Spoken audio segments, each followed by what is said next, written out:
오늘 예배에 오신 모든 분들을 주님의 이름으로 환영하고 축복합니다. 할렐루야. 이 시간 함께 기도하며 하나님께 나아갑니다. 거룩하시며 존귀하신 하나님 참 감사드립니다. 이 시간 주님을 원하고 바라며 주님께 모든 영광 올려드리며 나아갑니다. 주님 예배를 받아주시고 주님께 연락되는 예배가 되기를 원하오니 주님 홀로 영광 받아주시옵소서. 이 예배를 통해 더욱더 하나님의 말씀을 통해 하나님 나라가 더욱더 확장되게 하여 주시고 하나님 들려지는 우리에게 하나님의 말씀대로 순종하며 따라갈 수 있는 은총과 지혜와 지식도 허락하여 주시고 함께하여 주시옵소서. 우리를 다스려 주시옵소서. 우리에게 힘과 평강도 주시옵소서. 신 사랑합니다. 예수 그리스도의 이름으로 기도드립니다. 아멘. 오늘 설교의 주제는 하나님께서 힘과 평강의 복을 주십니다 입니다. 오늘 시편의 29편은 다윗의 시입니다. 다윗은 이 시를 통해 온 우주를 다스리시고 섭리하시는 하나님의 위엄과 영광을 찬양하였습니다. 우리 함께 1절과 2절 말씀을 읽겠습니다. 시작! 너희 권능 있는 자들아 영광과 능력을 여호와께 돌리고 돌릴지어다. 여호와께 그의 이름에 합당한 영광을 돌리며 거룩한 옷을 입고 여호와께 예배할지어다. 아멘. 다윗은 권능 있는 자들에게 말합니다. 권능 있는 힘 있는 자들이 마땅히 하나님께 영광과 능력을 올려드려야 함에 대해서 말합니다. 권능과 힘 있는 자들은 하나님께 그의 이름에 합당한 어울리는 영광을 올려드려야 함에 대해서 말합니다. 선포하고 있습니다. 그리고 그냥 그들이 입던 옷으로 나와 하나님께 예배를 드리는 것이 아니라 마땅히 거룩한 옷을 입고 하나님께 예배 드려야 함에 대해서 말하고 있습니다. 전하고 있습니다. 여기서 거룩한 옷이란 그냥 진짜 옷을 말하는 것이 아니라 하나님께 경배하는 자가 가져야 될 인격, 성품을 말하는 것입니다. 그렇게 하나님께 나아갈 때, 하나님께 예배를 드릴 때 우리가 자격이 없는데 어떻게 하나님께 나아갈 수 있겠습니까? 거룩하지 못한데. 그럼에도 나아갈 수 있는 것은 이 땅에 예수님께서 오셔서 예수 그리스도의 십자가의 보혈로 덮어주셔서 예수님을 믿는 자마다 그 예수님의 피가 우리의 죄를 씻겨주시고 정결하게 하여 주심을 믿는 자마다 하나님께 나아갈 수 있게 하시기 때문에 이 영원한 피의 언약을 하나님께서 예수님께서 이루어 주셨기 때문에 우리가 거룩한 옷을 입고 예수님 그리스도의 십자가의 보혈을 힘입어 하나님께 예배하는 자로 나아갈 수 있습니다. 할렐루야. 이 진리를 우리가 하나님 앞에 믿고 기도하며 또 성령님의 임재를 구하며 우리가 하나님 앞에 나아갈 수 있습니다. 제가 3절에서 5절까지의 말씀을 읽겠습니다. 여호와의 소리가 물 위에 있도다. 영광의 하나님이 우리 소리를 내시니 여호와는 많은 물 위에 계시도다. 여호와의 소리가 힘있음이여 여호와의 소리가 위엄차도다. 여호와의 소리가 백향목을 꺾으심이여 여호와께서 레바논 백향목을 꺾어 부수시도다. 3절부터 9절까지 다윗은 하나님의 음성을 묘사하고 있습니다. 하나님의 음성을 들은 그는 하나님의 음성을 잘 비유하여서 표현하였습니다. 3절 말씀에 주님의 목소리, 하나님의 음성이 어디에 있다고요? 물 위에 있다고 합니다. 영광의 하나님께서 우레소리로 또 말씀하십니다. 우레소리는 천둥, 번개 소리이죠. 그리고 하나님께서 계시는 곳은 많은 물 위라고 말합니다. 이렇게 다윗이 하나님께서 자연 세계를 주관하시고 다스리시는 분이심을 강조하며 자연 세계에 있는 것들을 통하여서 말씀하여 주시고 음성을 내심을 그렇게 선포하고 있습니다. 그는 이렇게 하나님의 임재와 현현하심을 하나님의 영광과 능력을 청각적인 소리로 나타내어서 표현하였습니다. 4절 말씀에 여호와의 소리가 힘차고 위엄차다라고 말하고 있습니다. 이렇게 하나님의 소리를 역동적으로 표현하였습니다. 5절 말씀에 여호와의 소리가 백향목을 부러뜨리고 레바논의 백향목을 산산조각 냈다고 말합니다. 레바논의 백향목을 산산조각 내셨다고 말합니다. 이렇게 천둥치는 소리와 함께 발생한 번개는 백향목을 부러뜨린 것에 비유하여 그는 하나님의 권능의 소리를 표현하였어요. 백향목은 어떤 거냐면 견고한 건축 재료입니다. 나무들의 왕자로 불리는 매우 질 좋은 귀한 것이죠. 그런데 이러한 백향목을 부서뜨리고 레바논의 백향목을 산산조각 낼 만큼 하나님의 임재와 권능은 그만큼 엄청난 힘과 위험이 있다는 것을 말하고 있습니다. 제가 6절 말씀을 읽겠습니다. 그 나무를 송아지같이 뜨게 하시며 레바논과 시련으로 들송아지 같게 뜨게 하시도다. 하나님께서는 레바논을 송아지처럼 뛰놀게 하시고 시련이 들송아지처럼 뛰게 하신다고 말합니다. 레바논과 시련은 모두 산맥을 지칭하죠. 레바논과 시련 산맥은 모두 팔레스타인에 있어요.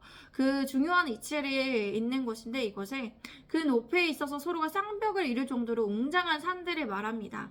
근데 이 산맥은 결코 흔들리지 않는 든든함과 견고함과 변하지 않는 기초를 고대인들에게 상징했습니다. 그런데 그러한 산맥들이 들송아지 같이 연약하여 잘 놀라는 들소와 같은 새끼를 지칭하고 있어요. 그러므로 5절과 6절은 하나님을 모르는 세상의 사람들의 눈에 영원히 요동치 않을 것이라고 생각되는 권세자들을 비유하여 표현하는 것이에요. 그렇게 이런 견고하고 흔들림 없는 어떠한 자들도 하나님의 임재와 영광 앞에서는 요동할 수밖에 없음을 말하고 있습니다. 7절부터 9절 말씀을 제가 읽겠습니다. 여호와의 소리가 화염을 가르시도다. 여호와의 소리가 강야를 진동하시며 여호와께서 가데스 강야를 진동시키시도다. 여호와의 소리가 암사슴을 낙태하게 하시고 삼림을 말갛게 벗기시니 그의 성전에서 그의 모든 것들이 말하기를 영광이라 하도다. 다윗이 이번에는 하나님의 소리를 화염, 강야, 가데스 강야, 암사슴, 삼림 등을 나타내서 얼마나 위대하고 능력이 있는지를 말하고 있습니다. 7절 화염은 불의 칼끝들을 뜻합니다. 그렇게 불의 칼끝들이라고 원어적으로 해석할 수 있는데, 그러므로 여호와의 목소리를 시각화하여서 불꽃의 이미지와 칼의 이미지로 동시에 묘사하여 나타내었다는 것입니다. 8절에 가데스 강야란 출애굽 당시 모세가 반석을 쳐서 물이 나오게 한 시내 강야의 북쪽에 위치한 장소인데요. 그런데 적막한 고요 속에 묻혀있는 곳인 강야가 여호와의 소리에 진동하게 됨을 묘사하였죠. 이 비유의 표현은 하나님의 소리가 들려지는 순간 강야가 큰 두려움에 사로잡혀 떨게 되었기에 하나님의 주권과 권능 앞에 강야의 정막조차도 굴복할 수밖에 없는 존재임을 말하고 전하고 있는 것이죠.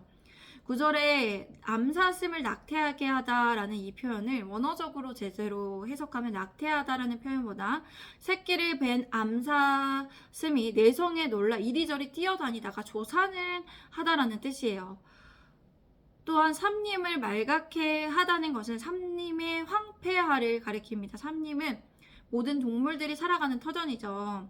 그렇게 하나님의 임재와 권능 앞에서는 무엇이든 두려워하면서 떨 수밖에 없고 무력한 대상일 뿐임을, 그렇게 하나님의 임재와 권능이 얼마나 위대하고 위험찬지를 알려주고 있습니다. 다윗은 그의 성전에서 그의 모든 것들이 말하기를 영광이라 하더라 라고 표현합니다. 이 성전은 하늘의 성전을 말합니다. 하늘의 성소를 말하며 거기에 있는 모든 존재들이, 하늘의 천사들과 거기에 있는 모든 존재들이 하나님을 향하여 영광이라고 찬양함을 나타내어 표현하였습니다. 다윗은 이렇게 우리가 볼 수 있는 자연세계, 또 하늘에 이루어지는 일들이, 영적인 현상들, 하늘에 있는 현상들을 이렇게 나타내어서 하나님의 위엄과 하나님의 능력을 표현했습니다. 또 우리 함께 10절과 11절 말씀을 읽겠습니다. 시작. 여호와께서 홍수 때 자정하셨으며 여호와께서 영원하도록 왕으로 자정하시도다. 여호와께서 자기 백성에게 힘을 주시며 여호와께서 자기 백성에게 평강의 복을 주시리로다. 다윗은 하나님께서 홍수 위에 앉아 계심을, 홍수를 정복하였음을 말하였습니다. 여기에서 홍수는 일반적인 우리가 생각하는 홍수가 아니라 노아 시대의 대홍수를 지칭합니다. 그러므로 홍수를 통해서 죄인들은 멸하시지만 의인들은 구별하여 주시는 하나님을 나타내요. 모든 인류가 하나님의 통제 아래에 있음을 선언하고 있는 표현입니다. 그렇게 하나님께서 이렇게 모든 절대적인 주권과 권능을 가지신 그냥 왕이 아니라 영원하신 왕으로서 다스리고 통치하심을 선포하고 있는 것입니다. 우리 하나님께서 영원하신 왕이시기에 과거에도 지금도 앞으로도 계속적으로 통치하시고 다정하사 다스리시는 분임을 강조하고 있는 것이죠. 하나님께서는 영광의 영원한 왕이십니다. 자기 백성에게는 힘을 주시고 평강의 복을 주십니다. 자기 백성은 하나님을 따르는 자, 영원하신 하나님의 왕을 따르는 자를 말하는 것이죠. 하나님의 말씀에 복종하고 왕이신 하나님을 찬양하고 왕이신 하나님 앞에 그렇게 예의를 갖춰서 하나님 앞에 나아가고 또 하나님을 예배하며 또 왕이신 하나님의 복종하고 순종하는 사람을 말하는 것이죠. 자기 백성들을 하나님께서는 마땅히 힘과 또 평강의 복을 주시는 분이십니다. 그래서 우리가 하나님을 따르는 사람으로서 하나님께서 우리를 자녀 삼아 주셨고 우리의 왕이신 영원하신 왕이신 하나님을 따르는 백성이기에 우리에게는 힘과 평강의 복이 있습니다. 이 사실을 기억하시며 하나님을 따르고 또 하나님을 따르는 복도 삶의 자리에서 누리시기를 바랍니다. 늘 하나님을 찬양하시고 또 하나님을 영광을 마땅히 올려드리시며 우리가 힘이 있고 또 하나님께 힘을 얻고 평강의 복을 누리는 자로서 하나님께 영광과 하나님께 모든 것을 올려드리며 드리는 것이 마땅함을 여러분들이 실천하시기 바랍니다. 우리 함께 이 시간 기도하겠습니다. 거룩하신 하나님 참 감사드립니다. 오늘 이 자리에 나올 수 있도록 인도하여 주시고 함께하여 주시니 감사합니다. 정말 우리가 주님을 찬양하며 주님께서 우리의 영원한 왕이심을 기억하며 삶의 자리에서도 살아가기를 원합니다. 그리고 또 하나님께서 우리에게 주시는 또 힘과 평강의 복도 누리기를 원합니다. 주님 우리를 다스려 주시고 통치하여 주시고 하나님께서 왕 되심을 주변 사람들에게도 전할 수 있는 담대함도 허락하여 주시고 힘도 도와여 주시고 주님 우리를 영원토록 붙들고 계시는 주님만을 바라봅니다. 주님 함께 하소서. 주님 감사합니다. 사랑합니다. 예수 그리스도의 이름으로 기도드립니다. 아멘. 할렐루야. 오늘도 감사합니다. 함께 해주셔서 내일 뵙도록 하겠습니다. 샬롬.